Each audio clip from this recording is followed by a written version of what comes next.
కేవలం 5,000తో 605 గజాల భూమిలో 630 స్క్వేర్ ఫీట్ సింప్లెక్స్ హౌస్ కేవలం 36 లక్షలు మాత్రమే.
రేవంత్ రెడ్డి నేతృత్వంలో తెలంగాణలో కాంగ్రెస్ ప్రభుత్వం ఏర్పడిన తర్వాత రాష్ట్రంలో భారీగా ఐఏఎస్, ఐపీఎస్ అధికారుల బదిలీలు జరుగుతూ ఉన్నాయి.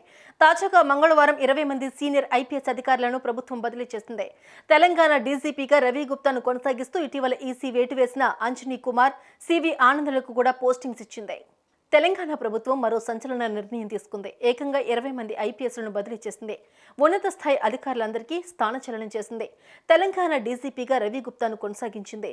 రోడ్ సేఫ్టీ డీజీగా అంజనీ కుమార్, ఏసీబీ డీజీగా సివి ఆనంద్, రైల్వే డీజీగా మహేష్ భగవత్, సిఐడి చీఫ్గా శిఖా ఘోయల్, జైళ్ల శాఖ డీజీగా సౌమ్య మిశ్రా, ఎస్ఐబీ చీఫ్గా సుమతి, సిఐడి డీఐజీగా రమేష్ నాయుడు, సెంట్రల్ జోన్ డీసీపీగా Sarath Chandra, car head quarters joint సిపిగా సత్యనారాయణ, అప్ప డైరెక్టర్గా అభిలాష్, మల్టీ జోన్ ఐజీగా తరుణ్ జోషి, ప్రొబేషన్ ఎక్సైజ్ డైరెక్టర్గా కమలాసన్ రెడ్డి, హోంగార్డ్స్ ఐజీగా Stephen Ravindra, police housing board ఎండీగా రాజీవ్ రతన్, టీఎస్పీఎస్సీ డీజీగా అనిల్ కుమార్, ఏసీబీ డైరెక్టర్గా ఏఆర్ శ్రీనివాస్, ఐజీ పర్సనల్ గా Chandrasekhar Reddy, police housing board additional director గా ఎం రమేష్, ఎం శ్రీనివాసులను డీజీపీ ఆఫీస్ కి అటాచ్ చేస్తూ ఉత్తర్వులు జారీ చేసింది.